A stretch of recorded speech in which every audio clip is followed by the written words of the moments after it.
Hello everyone, this is Kasturi Varsha. Welcome to a new video, and today we will be discussing about nebular hypothesis of Laplace. Last video में हमने Immanuel Kant की nebular hypothesis को देखा था. आज हम लोग Laplace की नेबुलर हाइपोथेसिस के बारे में जानेंगे. तो लाप्लास की जो ये नेबुलर हाइपोथेसिस है, ये इमैनुअल कांट के ही थ्योरी पे बेस्ड है. ठीक है, उनकी ही थ्योरी पे लाप्लास ने कुछ मॉडिफिकेशंस किए थे और उन्हीं मॉडिफिकेशन के बेसिस पे उन्होंने फिर इस थ्योरी के बारे में बताया था. ठीक है, तो ये जो लाप्लास की नेबुलर हाइपोथेसिस है और जो हमने पहले देखा था इमैनुअल कांट की नेबुलर हाइपोथेसिस, इन दोनों का बेसिक डिफरेंस ये है कि इमैनुअल कांट की जो नेबुलर हाइपोथेसिस थी वो कंप्लीटली न्यूटोनियन थ्योरी पे बेस्ड थी.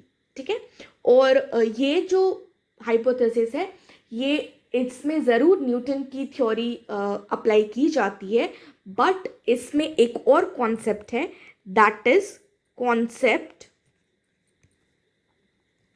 Of radiation. लाप्लास ने इस कॉन्सेप्ट को ध्यान में रख के इस थ्योरी को बताया था. Now this theory is based on an assumption. ठीक है, जितनी भी थ्योरीज होती हैं वो एक अजम्पशन पे बेस्ड होती हैं, उसके बारे में देखेंगे. सबसे पहले ये देखते हैं कि ये जो नेबुलर हाइपोथेसिस है लाप्लास की, जो उन्होंने 1796 में प्रोपाउंड की थी, वो कहाँ पर उन्होंने पब्लिश किया था. वो उन्होंने इस कॉन्सेप्ट को एक book exposition of the world system में पब्लिश किया था. इन्होंने कांट की थ्योरी को मॉडिफाई करके अपनी थ्योरी को बताया था और ये भी बताया था कि किस तरह से 9 प्लैनेट्स कंडेंस हुए होंगे. ठीक है, तो हम लोग अभी जल्दी से चलते हैं अजम्पशन पार्ट पे. तो as we all know, every theory is based on some or the other assumption. So this theory is based on the assumption because of which Kant was criticized mainly. That is the question arising about the formation of hot nebula. So there was this theory which is based on nebulas, but the formation of nebula was not explained by Kant. But here Laplace had said that in the very beginning there was a huge gaseous nebula in the space, and thus he solved the problem of heat of the nebula through his assumption. That is, इन्होंने पहले ही assume कर लिया कि space में एक बड़ा और गर्म गैशियस गोला मौजूद था, जिससे आगे चल के गैसेस सेपरेट हुए, कंडेंसेशन हुआ बिकॉज ऑफ द रोटेशन, और इसके बाद गैसेस का कंडेंसेशन हुआ और प्लैनेट्स बनेगी. तो ये हम लोग आगे पढ़ेंगे कैसे हुआ, किस फोर्स की वजह से हुआ. बट द बेसिक आइडिया कि हमने इमैनुअल कांट की थ्योरी में पढ़ा था कि रोटेट होते होते हीट बढ़ते गया, लेकिन यहाँ पर हमने अज्यूम किया कि ये जो नेबुला है ये शुरू में ही हॉट है and it is a huge gaseous nebula. ठीक है, now he further stated that this hot nebula was very huge and was rotating on its axis. इन्होंने कहा, लाप्लास ने कहा कि there was a huge hot nebula, एक बड़ा गर्म नेब्यूला है जो कि अपनी एक्सिस पे, अपनी धुरी पे रोटेट कर रहा है. ठीक है, और क्योंकि ये रोटेट कर रहा है इस वजह से इसकी आउटर सरफेस जो है वो धीरे धीरे कूल हो रही है. The nebula was continuously cooling down due to loss of heat from its outer surface, और यही जो लॉस ऑफ हीट है from its outer surface is known as radiation, और इसी पर इनकी थ्योरी बेस्ड है. तो the nebula which was cooling down continuously due to the loss of heat of its outer surface through the process of radiation continuously started reducing in size. That is ये जो hot nebula था, ये जो घूम रहा था और ये ठंडा हो रहा था, इसकी बाहरी परत ठंडी हो रही थी, तो ठंडी होने की वजह से ये कॉन्ट्रैक्ट भी हो रही थी. यही है हमारा रेडिएशन का सिद्धांत. तो इनके अकॉर्डिंग इन्होंने कहा कि क्योंकि ये नेबुला कंटिन्यूअसली घूम रहा था, ठीक है, due to the continuous movement of its nebula and the property, the aspect of this nebula, that is the loss of heat due to radiation, इसकी वजह से क्या हो रहा है कि contraction हो रहा है, which is leading to increase in velocity of the nebula. He said due to the continuous movement of the nebula, continuous movement of the nebula and the aspect of it losing heat is leading to the increase in velocity of the nebula. क्योंकि ये shrink हो रहा है, इसके वजह से heat इसका जा रहा है. There is contraction in the outer layer of the nebula. इसकी वजह से इसकी velocity जो है बढ़ रही है, which is increasing its rotatory speed. इसका जो रोटेटरी स्पीड है इस नेबुला का वो बढ़ रहा है. Rotatory speed of the nebula is increasing. Now इस नेबुला के रोटेटरी स्पीड के बढ़ने से क्या हो रहा है? Now there is this hot nebula, ठीक है, ये रोटेट कर रहा है, तो इसके रोटेट होने के वजह से there is contraction in its outer surface, और अभी क्या हो रहा है, एक बल्ज फॉर्म हो रहा है, ठीक है, एक बल्ज फॉर्म हो रहा है इन इट्स आउटर सरफेस. नेबुला है, ये मूव कर रहा है, तो इसके रोटेशन की वजह से इस नेबुला में एक बल्ज फॉर्म हो रहा है. क्योंकि ये बल्ज धीरे धीरे बढ़ता जा रहा है due to the increasing speed of the nebula. Speed क्यों इंक्रीज हो रहा है? क्योंकि रोटेशन की वजह से इसका आउटर सरफेस ठंडा हो रहा है, हीट रेडिएट हो रहा है बाहर, लॉस ऑफ हीट हो रहा है, आउटर लेयर ठंडी हो रही है, तो कॉन्ट्रैक्शन हो रहा है. उस कॉन्ट्रैक्शन की वजह से वेलोसिटी इसकी बढ़ रही है, नेबुला की वेलोसिटी. तो ये जो आपका ये बल्ज है ये धीरे धीरे बाहर आ रहा है, और कहा जाता है कि this bulge part will slowly move out and move out in form of rings.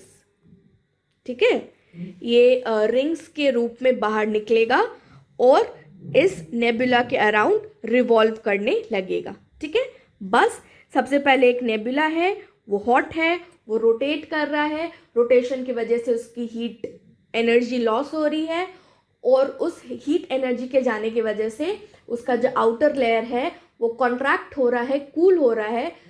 इस कॉन्ट्रैक्शन की वजह से रोटेटरी स्पीड जो है नेबुला की बढ़ रही है. नेबुला की रोटेटरी स्पीड बढ़ने की वजह से एक बल्ज फॉर्म हो रहा है नेबुला में.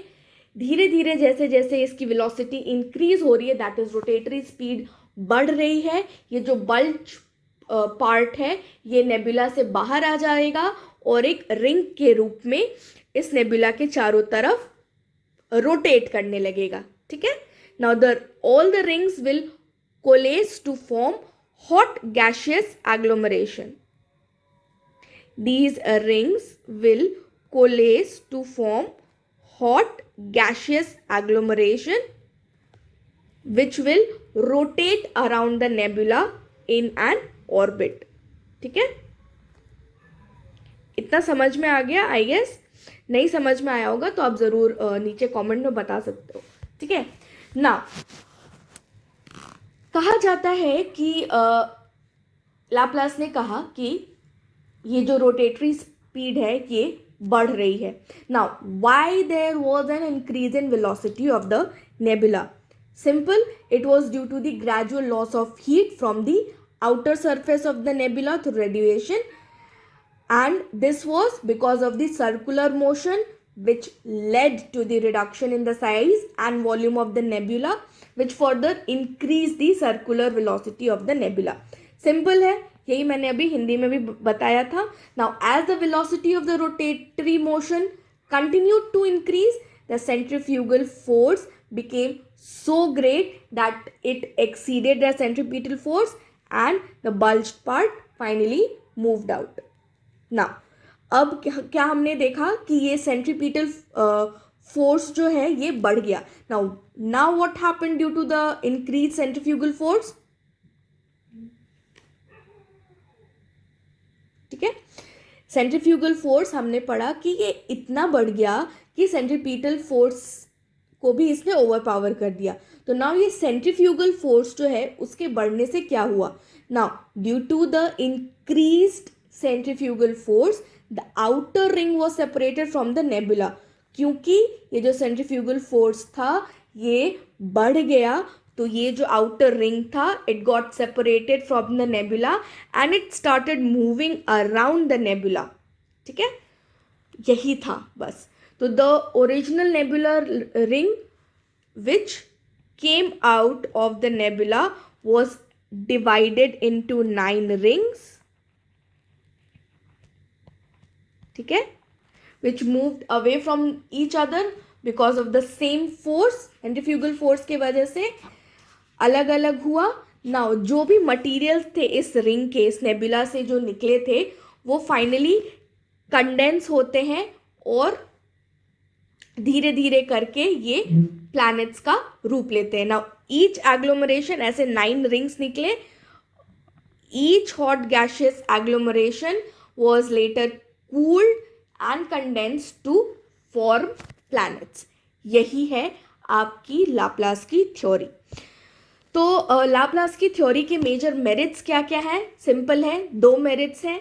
लाप्लास ने अच्छे से एक्सप्लेन किया कि क्यों जो है प्लैनेट्स हमेशा एक पाथ और एक ही डायरेक्शन में मूव करते हैं.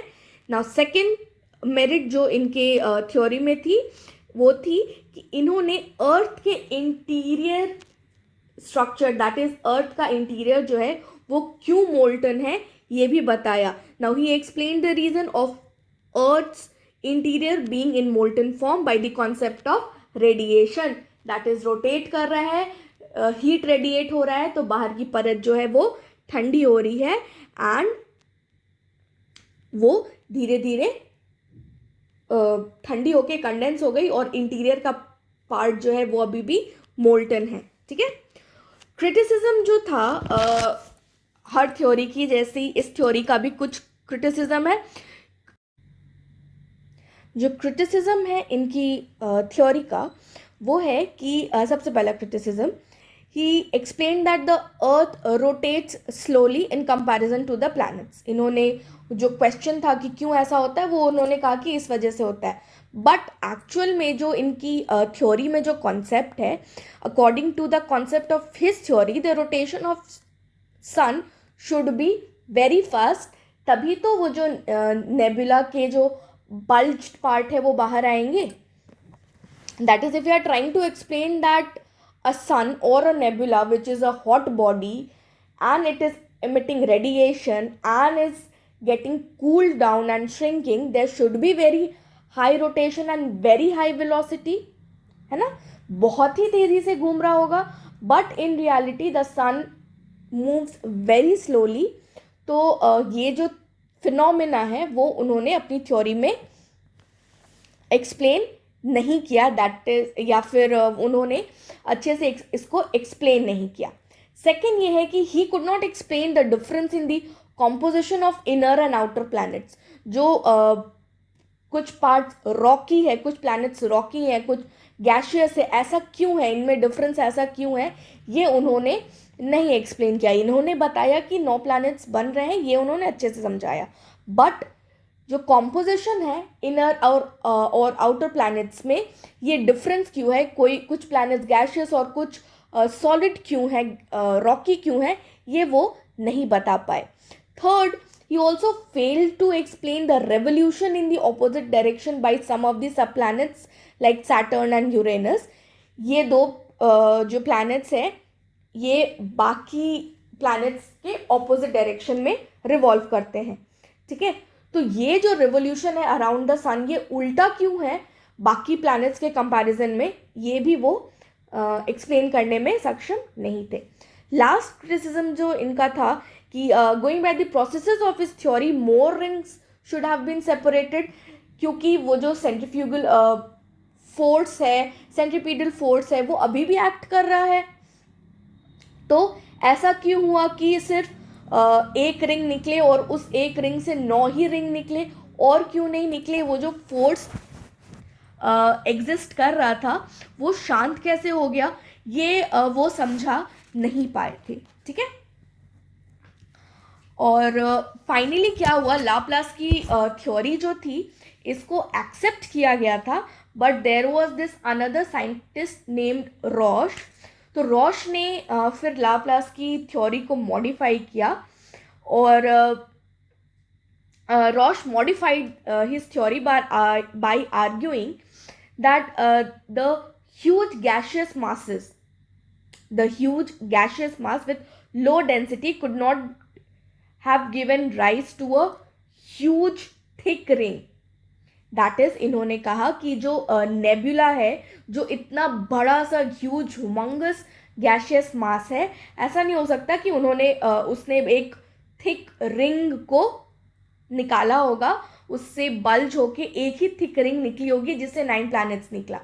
रॉश ने कहा कि उस बड़े से गैशियस नेबुला से 9 रिंग्स एक एक करके निकले होंगे, इसी वजह से अलग अलग प्लैनेट्स और सब प्लैनेट्स का निर्माण हुआ। So Roche had proposed that many small rings would have been separated from the nebula forming the planets and the sub planets. तो ये इन टोटल आपकी नेबुलर हाइपोथेसिस थी कांट और लाप्लास की, और हमने अभी चेम्बरलिन और मोल्टन की भी थ्योरी को देखा है, उनकी प्लांटेसिमल थ्योरी थी, हमने वो भी पढ़ लिया है अभी। नेक्स्ट जो थ्योरी होगी वो देखते हैं, जेम्स एंड जेफरी की टाइडल हाइपोथेसिस होगी, या फिर हम लोग पहले इंटरस्टेलर डस्ट क्लाउड हाइपोथेसिस को डिस्कस करेंगे, ठीक है। Because this Interstellar dust cloud hypothesis is revise nebular theory, ठीक है, जो कि ऑटो स्मिथ और कार्ल वाइजेगर ने दिया था। तो बहुत छोटी सी थ्योरी है, इसको भी हम लोग देख लेंगे in the next video. So that's it for this video. Thank you